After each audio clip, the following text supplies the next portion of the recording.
I'm going to say a bit about you. Lynda is the CEO of Voice for Justice UK, an organization that defends the marginalized, and she's bold to speak against oppression in our world. She's the convener of the House of Lords on family and child protection issues, and a non-aligned parliamentary research group. And she's also an Anglican. Let's acknowledge that. In fact, for me, that's the most important thing. She's also an Anglican priest and a writer. And even though she goes to defend people and speak out for justice in the House of Commons, House of Lords, the fact remains that her Christian heritage still sits so central to that. And that's why I really applaud you. It's so hard in this day and age. It's so difficult to stand for the truth, to stand for God, and to challenge the government.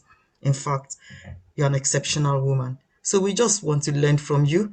We just want you to talk us through some gems, some tips. Our world is so bad. We all have children, they go to school, they come up with all kinds of ideas, things that we didn't teach them, things that we don't want them to learn. And how do we as parents navigate our way through all these very hard and difficult circumstances where we're not allowed to read the Bible in schools anymore? Our children come home, they tell us all kinds of things that we don't tell them at home. They come up to tell us about some beliefs that teachers tell them that this is it, don't worry. If your mom says anything, just tell me. And then the case become a child protection issue. We want to be really lovely parents to our children. We want to be able to navigate the school policies and the school law. So I just want you to talk us through everything, that anything, any tips, anything that you think we should know as mom and dads. We have one or two dads here that want to listen to you as well.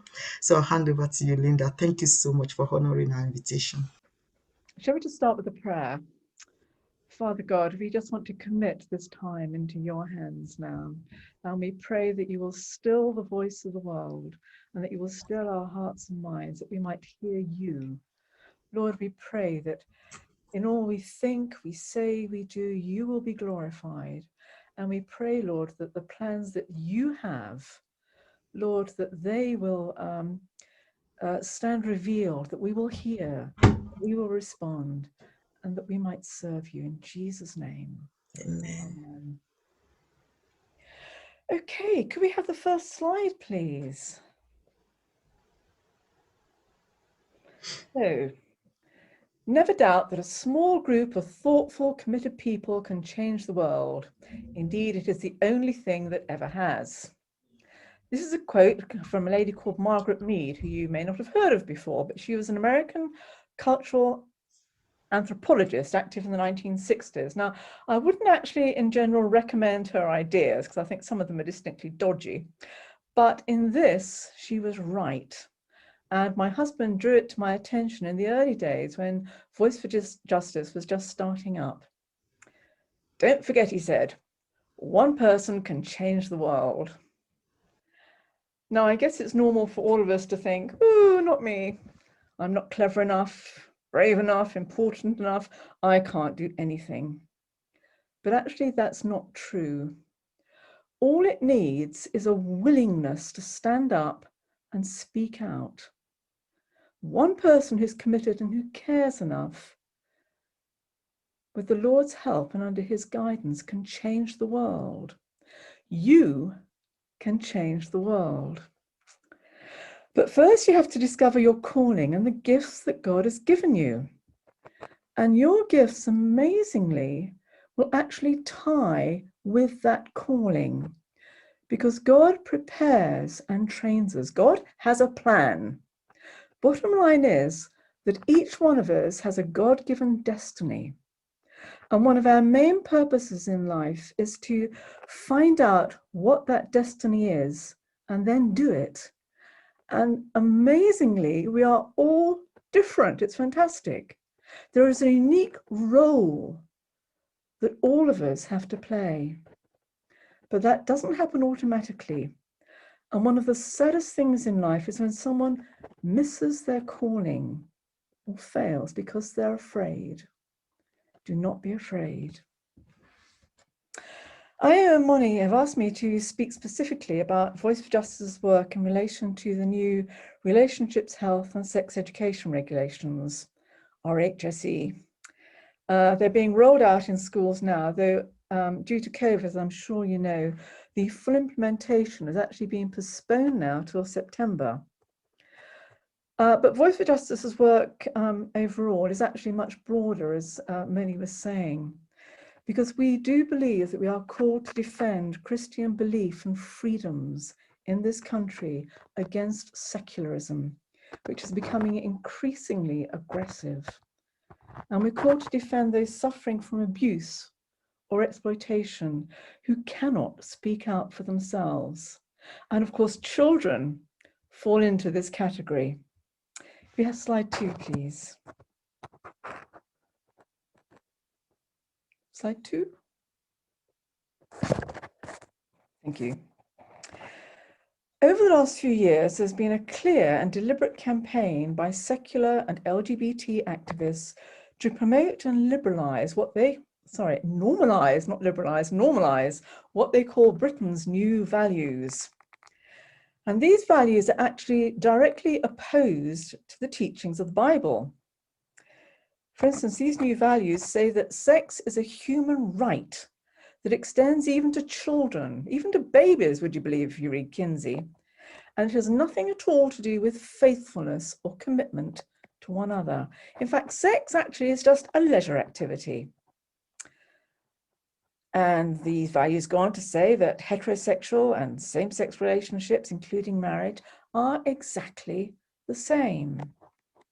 And they say that we can all choose our gender and that biology doesn't matter, and that whether or not a woman wants to have a child if she becomes pregnant, again, it's completely up to her. Does she want it?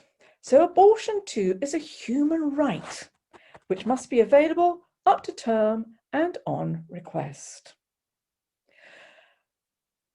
Let's make no mistake. These so-called new values are deliberately targeted at what up to now have been the foundations of our society. Foundations that provide order and keep chaos at bay. And foundations that are laid out in the Bible. And this rebranding matters enormously because short term, it exposes people to major harm, and long term, it leads to spiritual blindness and spiritual death. It leads to eternal damnation. This current emphasis on self and gratification, which are both hallmarks of these new values, separate us from God, and they stop us from becoming fully what the Lord has made us to be and what he wants us to become. So however dressed up at root, this is a straight battle between good and evil. And it started way back in the Garden of Eden when the devil tempted Eve and challenged God for control. Can we have slide 3, please?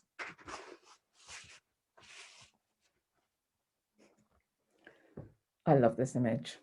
We all know what happened, of course. Adam and Eve fell at the first fence. And as a result, the whole of creation from that point came under bondage to sin and death, to the devil.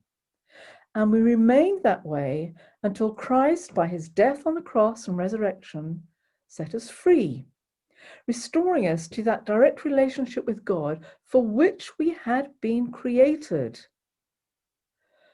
But until Christ returns, the battle still goes on.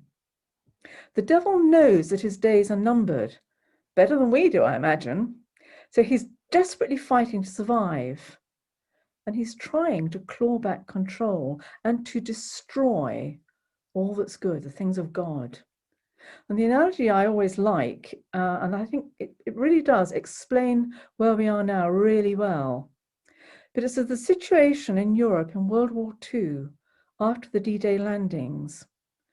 Because once the Allies managed to establish a bridgehead back into Europe, victory from that moment became absolutely assured.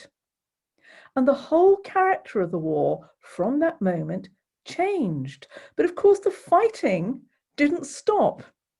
And in fact, in many ways, as the Allies fought their way through to get to Berlin, the battle became even more intense and bloody, and many, many people died. There were many casualties because the Germans were fighting for survival. And that's where we are now as we wait for Christ's return in glory.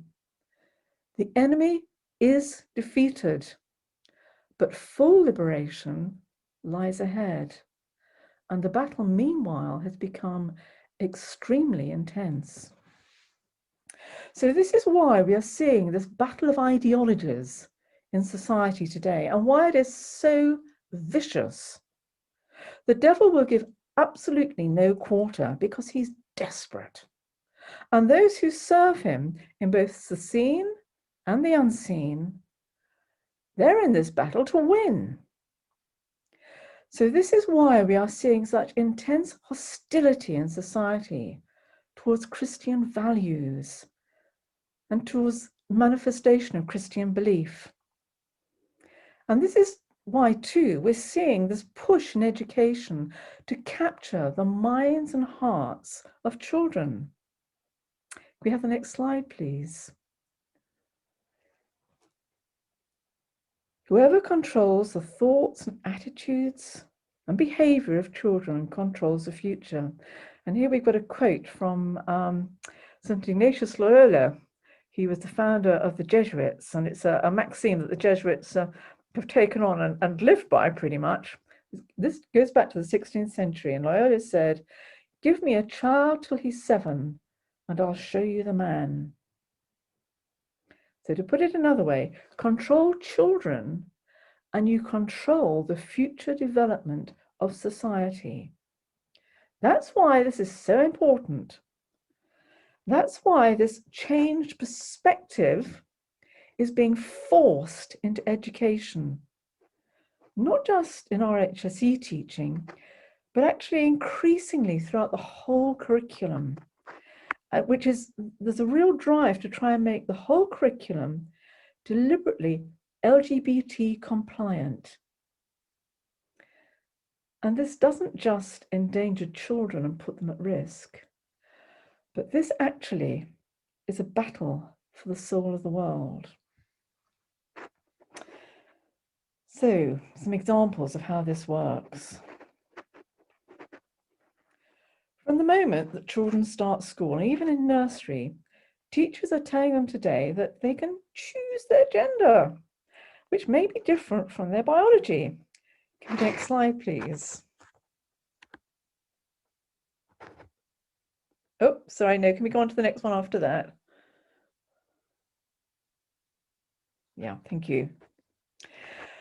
This kind of emphasis that's been going on now for the last few years has directly contributed to this 4,500% rise in children seeking treatment for gender dysphoria. And that figure is right. It's not a mistake. There has been a 4,500% increase in children who are reportedly gender dysphoric. Can we have the next slide, please? So picture books teaching children to read includes stories about gay penguins rearing a penguin chick. Next slide. About boys who prefer to dress as girls.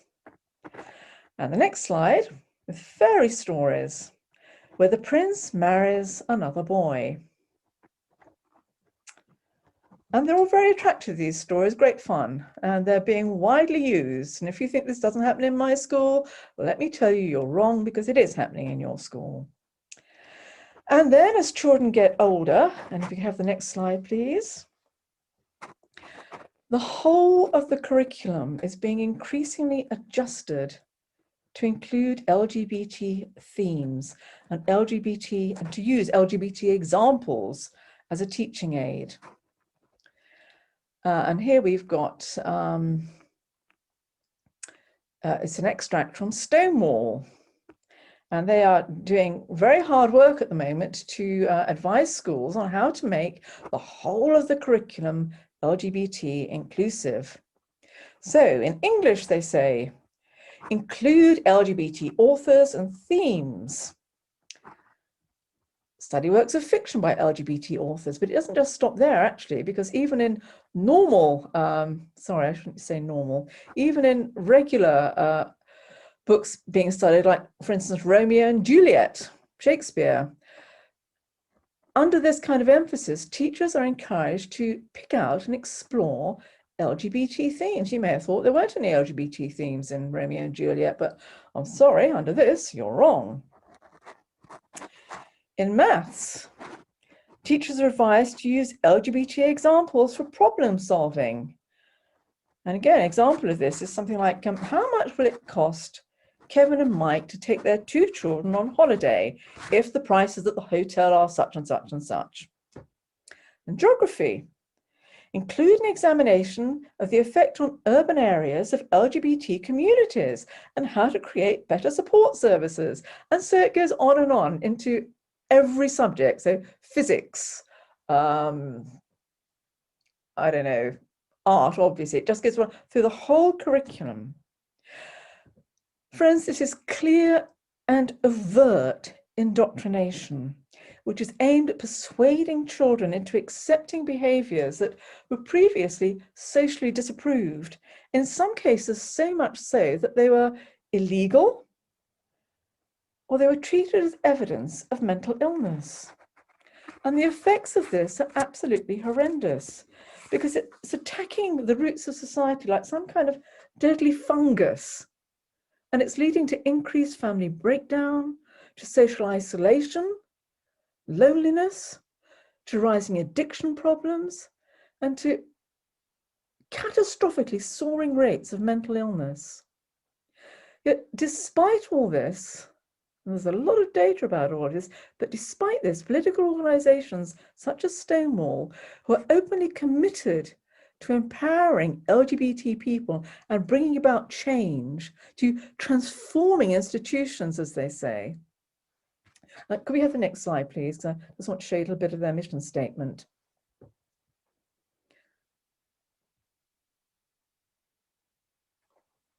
So this is part of their mission statement, and they are working very, very hard to get their materials into schools to create this, to create acceptance of this changed culture. And they're providing free resources and teaching plans to do this, very attractive to schools with some limited resources. And even if we can see the next slide, they're giving special champion awards to schools, colleges and institutions that promote and celebrate difference. So you can get a bronze, silver or gold medal if you support Stonewall's aims. This current policy has absolutely nothing to do with child safety and protection against unplanned pregnancy and disease, which was the original aim of sex education when it was first introduced under the Education Act 1993. And if you could see the next slide, please. And this was, next slide. Thank you. This was brought in when the country was faced with AIDS and there was a soaring teenage pregnancy rate. Sorry, could we go back to the last one? Thank you, that's great. That was causing national alarm.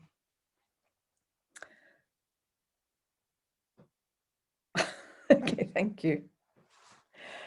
The approach today has moved from this.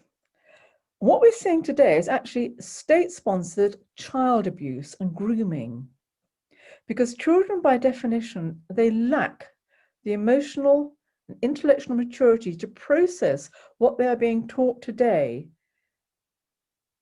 in schools. They cannot process this for themselves because they trust adults to tell them the truth. They're like sponges and they take it all on board. And this is why Voice for Justice is working so hard to bring the evidence of the harms out into the public arena so that we can challenge government policy. And if we can go on to the next slide now, please, because this shows some of the results of this policy, and the data, it really is alarming. Thank you. And it's very important to note that everything Voice for Justice says is based on official government and medical data, and everything we do is backed up by the law. So it's hard to challenge, even though they've been accepted. But let's take a look at some of the outcomes of this current policy. Let me just start at the top and go down here. So first off, according to the Office for National Statistics, despite a fall over the last couple of years in teenage conceptions, pregnancy rates, the UK still has one of the highest teen pregnancy rates in Western Europe. And our rate for abortions in this age group is also the highest in Western Europe. STI rates amongst 15 to 25 age group are currently said by doctors to be at epidemic level. And this is also the group that has the highest rate of new infections. And we're talking about the whole range here. So syphilis, gonorrhea, chlamydia, AIDS, all infections, the highest rates are amongst teenagers. Oh, by the way, as many of these are actually untreatable or they're increasingly antibiotic resistant, it means that a young person who contracts one of these infections is highly likely to have it for life, and they may well become infertile, or they may even die prematurely. And it's worth mentioning that back in the 1980s, there were no recorded figures at all for infection rates for STIs amongst teenagers.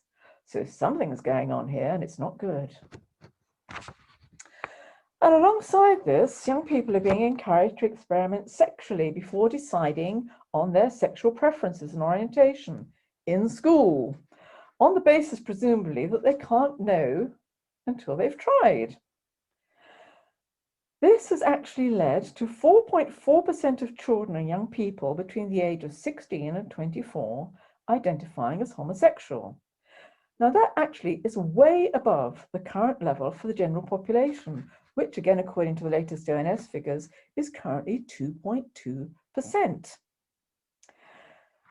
But the really shocking thing is that a staggering 16% of young people these days now self-identify as bisexual. Again, this is something that is totally out of proportion to the rest of the population, but it was also pretty much completely non-existent 20 years ago. And without doubt, this increase is directly related. It's one of the outcomes to what they are being taught at school. Perhaps even more alarming, if we go on to the next one, police are now reporting a massive increase in rates of child-on-child sex abuse, with cases involving children as young as 5. And most of the attacks actually taking place in school. And only a few weeks ago, you probably remember, the Everyone's Invited website, the huge fuss, the website where young people who survived sexual assault or rape were invited to share their experiences. And it caused universal horror when over 16,000 young people reported peer-on-peer sex attacks. A couple of decades ago, hardly ever happened. Finally, as a result of children being taught from age 4 that gender is a matter of choice, not biology, doesn't matter what your body is, you can be whatever you want, over the last decade, there has been this 4,500% increase in referrals for gender reassignment treatment. And many children have wrongly been encouraged to transition. And there are increasing numbers now, as we know, who are bitterly regretting this treatment that they have undergone. And this was highlighted in the recent Kira Bell case. If we could see the next slide, please. Kira Bell transitioned as a young teenager. She was first of all put on puberty blockers and then given transitioning treatment, full hormone treatment, surgery. By age 22, she bitterly regretted this. and she brought a case against the Tavistock clinic where she'd received treatment for wrongful prescription of puberty blockers. And amazingly, the court ruled in her favour and said that yes, children lack competency to consent. This is a major, major landmark, although it's now being challenged, perhaps unsurprisingly, again in the courts. But Voice for Justice campaigns in all these areas. We produce reports, we write articles, we lobby government, we hold conferences, run petitions, and we ask our supporters, people like you, to write to their MPs. But as an example of a bit more of a concrete example of what we do, I'd like to just show you now a video that we've recently made that exposes the harm being done to children by this emphasis on gender choice. It's called Love Not Lies, and we're campaigning for all gender reassignment treatment under the age of 18 to be prohibited, so that children are protected until they have the chance to understand fully what it is they're agreeing to. So if we could play that, please. Thank you.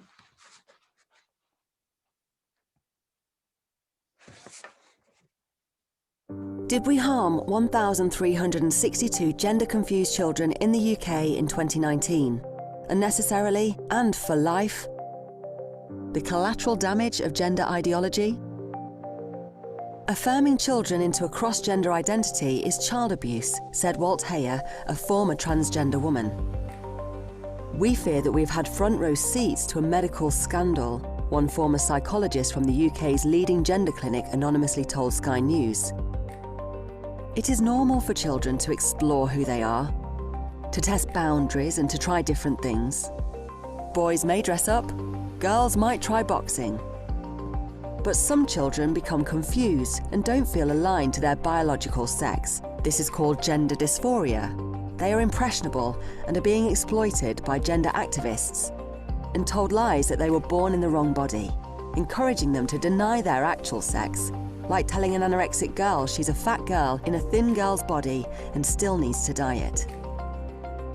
Using aggressive campaigns and flawed data, activists have pressured doctors to give life-changing, transitioning treatment without proper assessment, rushing children into medical treatments without investigating possible trauma, sexual abuse, autism, and mental health issues that might be the real cause of a child's confusion. Therapy is not an option in this service, said another former psychologist from the UK's leading gender clinic. Debbie, sexually abused as a child, believed transitioning into a man would help her cope. I thought I was going to be on a journey to becoming a different person. I'd morph into someone else and leave that traumatized woman completely behind. I've had all my body mutilated. How do I go back to being the Debbie that I was? In 2019 in the UK, 1,946 children were referred to the NHS Gender Identity Development Service at the Tavistock and Portman NHS Foundation Trust. But medical research shows that at least 1,362 of them, 70%, would have found happiness in their birth sex if just given love, understanding, and affirmation. However, once started on puberty blockers, almost 100% continue onto cross-sex hormones, causing irreversible changes. These children are the collateral damage of gender ideology. So why are activists ignoring medical research, telling these children to deny their actual sex and propelling them down a pathway that could lead to irreversible and avoidable medical harm, including a suicide rate 19 times higher than peers after transition surgery, impaired brain development, sterility, susceptibility to diseases, cancers and premature death, removal of genitals, breasts, womb, lifelong drugs, surgical procedures and psychological stress. Even the NHS now admits little is known about the long-term side effects of hormone or puberty blockers in children with gender dysphoria. The treatment of gender dysphoric children has become highly politicised and in many ways operates outside good medical practice, said Marcus Evans, a former governor of the Tavistock and Portman NHS Foundation Trust. These harms constitute nothing less than institutionalised child abuse, said Dr. Michelle Crutella, director of the American College of Paediatricians. Can we justify unnecessarily harming these children? Organisations like Stonewall and Mermaids sold us a lie. We are just collateral damage for the greater good, said Charlie Evans, a former transgender man.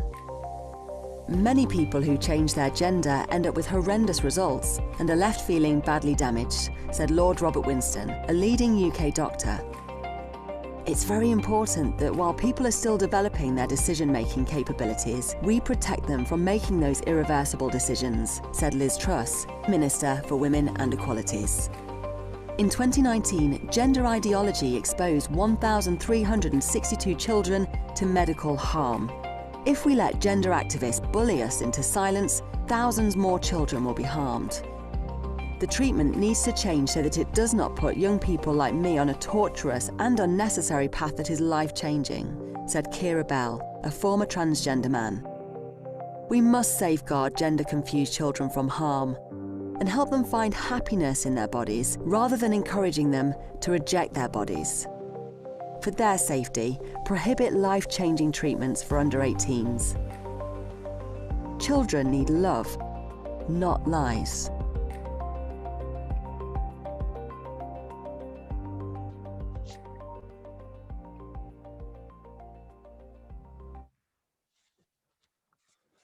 Thank you. Well, if any of that does, resonate with any of you, and you'd like any advice or anything, please do contact us, because we are here to help. Another of our campaigns at the moment is calling for a reduction in the time limit for abortion. It's currently 24 weeks, I'm sure you know, and we're asking for it to be reduced to 18 weeks in order to match viability rates, which mean that babies now routinely survive at 21 weeks gestation. That doesn't mean, by the way, that we approve abortion, because actually we don't. But we see this as something that is very achievable at the moment. And in the next few weeks, we will be releasing a book about this, which we'll be sending to all members of Parliament to feed into the debate on decriminalising abortion that's going on at the moment, along with the promotional videos that we're making. And the book's called Missing Millions: How Abortion Harms Us All. I don't know if we can find the slide for that, please, on the PowerPoint, just so people can see the cover and look out for it. And thank you, that's lovely. And we will be asking, when it comes out, we'll be asking supporters again to write to their MPs so that we can get a real campaign going. So I do hope you will please respond to that. And then through Parent Power, see the next slide, please. We also provide advice to parents who are facing problems with children receiving what they consider to be inappropriate teaching under RHSE, or indeed throughout the whole curriculum. So we advise parents on their rights under law and how to approach their child's school if and where there is a problem. And we can even, if parents wish, accompany them to meetings at the school or with school governors or the local education authority, so to provide advocacy help. And we also, must be said, provide help to teachers who find themselves sometimes forced to teach material that actually they find deeply distressing themselves. So I hope this gives you a little bit of a flavour of our work, and please do check out the Voice for Justice website, which is on the next slide, if you'd like to know more. And you'll find you can sign up for our mailing if you go on that website, and please do sign up for that. And I'd just like to finish by just making the point that secular liberalism is a competing belief system. It's a competing religion. And it calls itself inclusive, tolerant, diverse. But what it's actually aimed at is the complete suppression of all expression and manifestation of Christian belief. And it's this that we are facing in society. And if Christians fail to defend our faith, make no mistake, we shall lose it. It's as serious as that. And if we fail to speak, countless millions who could be saved will be lost. Not just that, if we fail to speak out, their blood will be required of us, and we too will stand condemned. So please do support Voice for Justice in our work, but also, and this is so important, discover your own gifts and use them. because they've been given to you for a purpose, and you're the only one with those gifts, and God has a destiny for you. And as we honor God, he honors us. So, as the title of your conference, be exceptional and make a difference. Thank you. Lynda, thank you so much. You're not going to go yet because we're going to take some period of question and answer. I'm sure some people might want to ask you some questions here, and I would ask one of our sisters to coordinate that question time. Her name is Yinka. Hi, Yinka. Hi, Lynda. Thanks so much for all what you've said and what you do. We just need more people like yourself that are speaking up. So thank you very much. So I invite everyone to ask your questions. So if you can send them directly to me on the chat, and please make them as clear as possible. And if they're duplicated, then I'll just ask a question that captures what people are asking. So I'll take the privilege of going first.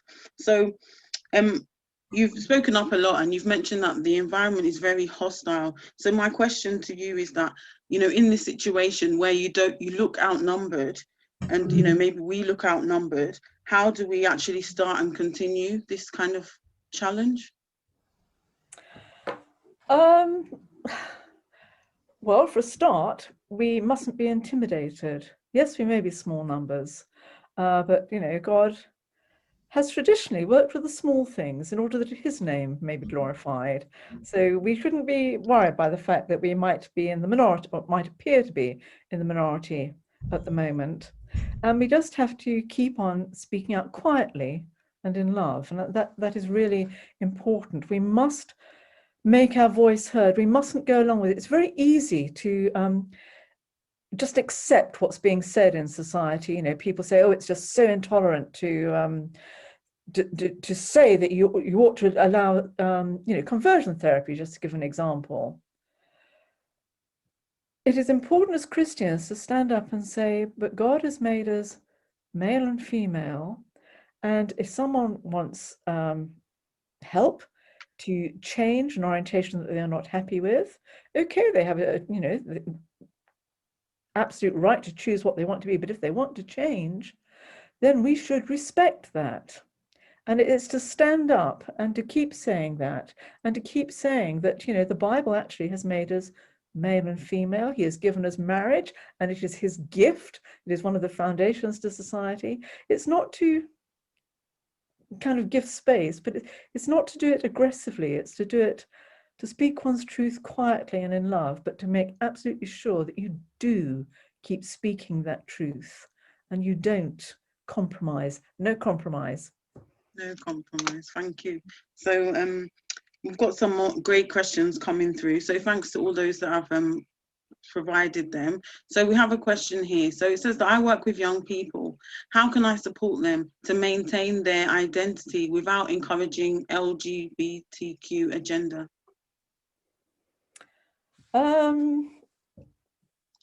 Why do you have to encourage the LGBTQ agenda anyway? To help people become fully who they are.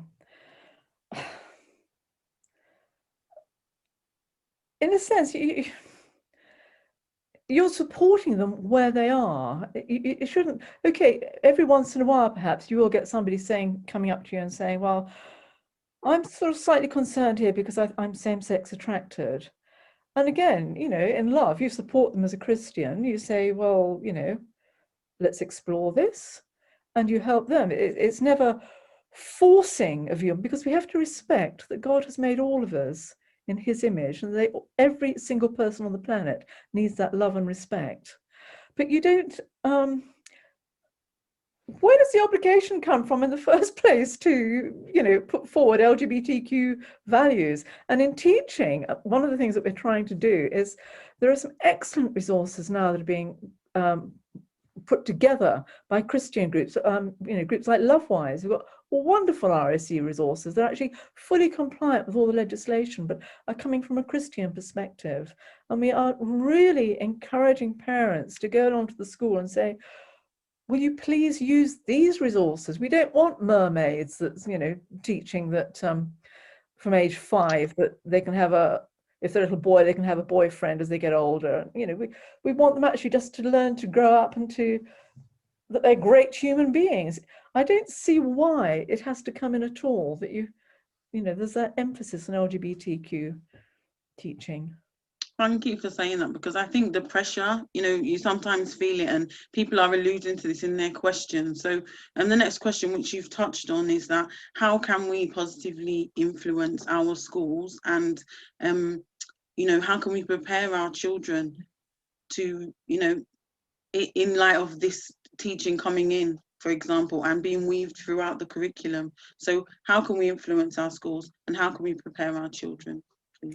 Well, under the regulations, this is law, schools are required to consult with parents in drawing up their policy for RHSE and in the resources that are being used. Now, that has been subject to a lot of backtracking and a lot of attempted redefinition on the part of government to say, well, consultation just means you're going to tell them what, you know, children are going to receive. But actually, the law says parents must be consulted. That's the kind of ground zero position. So first off, you can go along to your school and say, I have a right to be consulted here. Parents have a right to be consulted here. Can you please consult with us in what has got to be included in the RHSE teaching? And second, parents have an absolute right under law to have their faith respected and to have teaching in line with that faith. They have an absolute right to have children taught in line with their religious belief. So if the school is, without consulting you, is starting to put in place a lesson plan that actually prioritizes LGBT teaching, same-sex marriage, same-sex relationships, you are absolutely within your rights to go onto the school and saying, this is contrary to my rights under law to have my religious faith respected. And I exercise my right to withdraw my child from this teaching. Now, again, this is slightly problematic because there is a right in primary school to withdraw children from sex education, which becomes a right of request in secondary school, but there is no right to withdraw children from relationships education. A lot of schools will try and tell you that actually this is relationships education that your child is receiving, so there is no right of withdrawal. No, you need to stand on your rights under the Human Rights Act, that it is against your religious views, and that in your view this constitutes sex education, it is inappropriate to the age group of your child, and it is prematurely sexualizing them. So you have a right to withdraw your child, but ideally you have a right to have the curriculum changed to take account of your views. And if you can, if there are other parents in your child's school who share your views, go along to the head teacher together, because actually, you know, it makes such a difference. If you have 4 or 5 parents coming along and saying it, heads tend to back down. Sorry, that's the reality.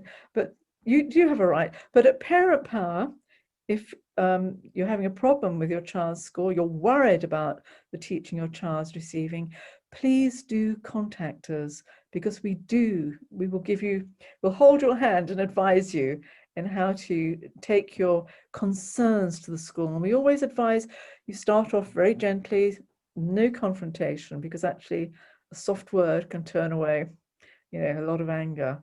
But so in the first instance, we advise on how to approach gently and just to put the case and just to see what response we get. And we've had some real successes with that too. So please, if any parents listening are worried, contact us at Parent Power, and we are there to help.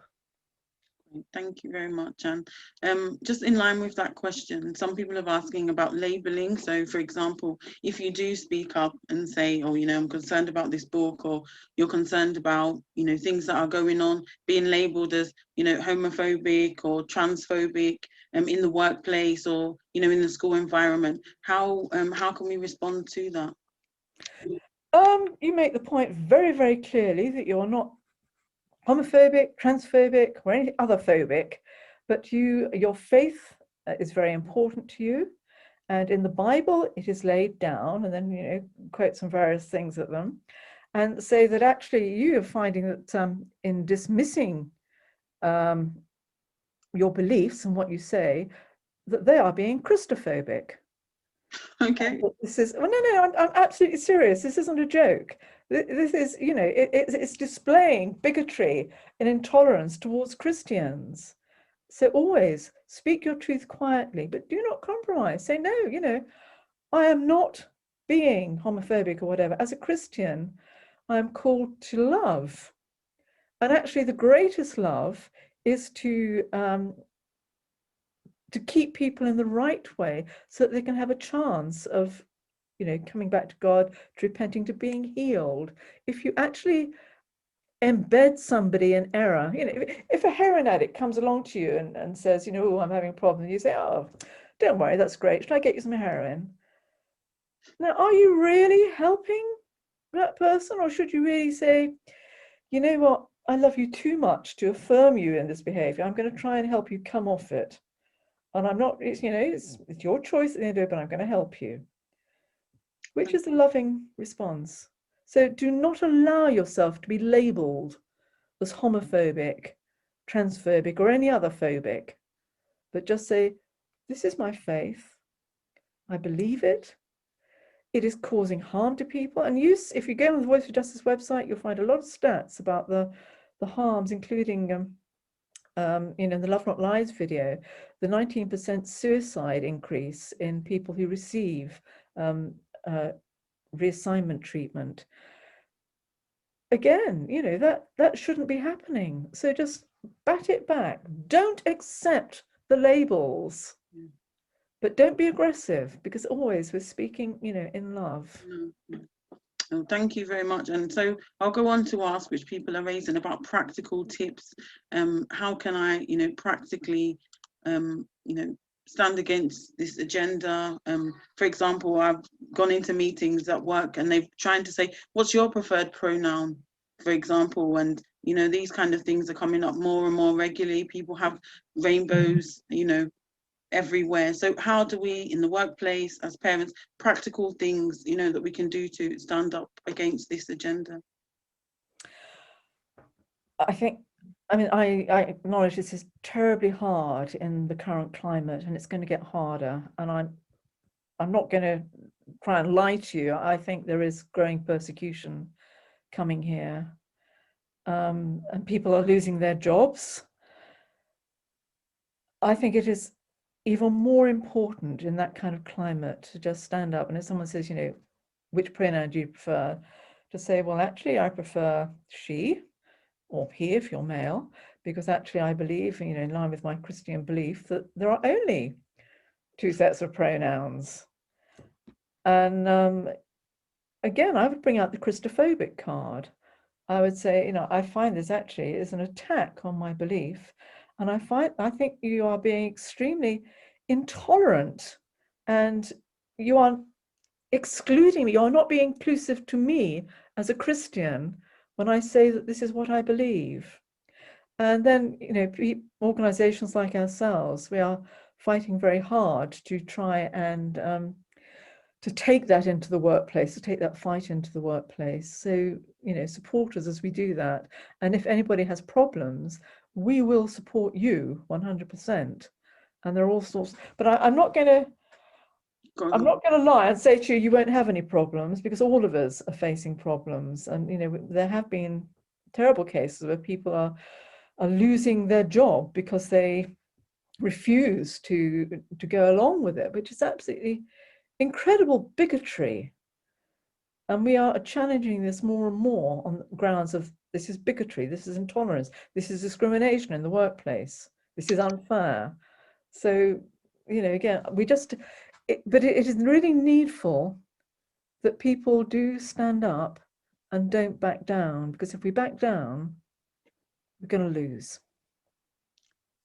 Thank you. So what I'm hearing really is that we have to be prepared to pay the price, essentially, and the price might be, in the extreme, being fired from your job, or, indeed being regarded or, you know, labelled in that kind of negative manner. So yes, but if you find that you are fired, then get in contact with people like Voice for Justice UK or Christian Concern or Christian Institute, because you know, there are mechanisms in place to help you. Don't go quietly, if I can put it that way.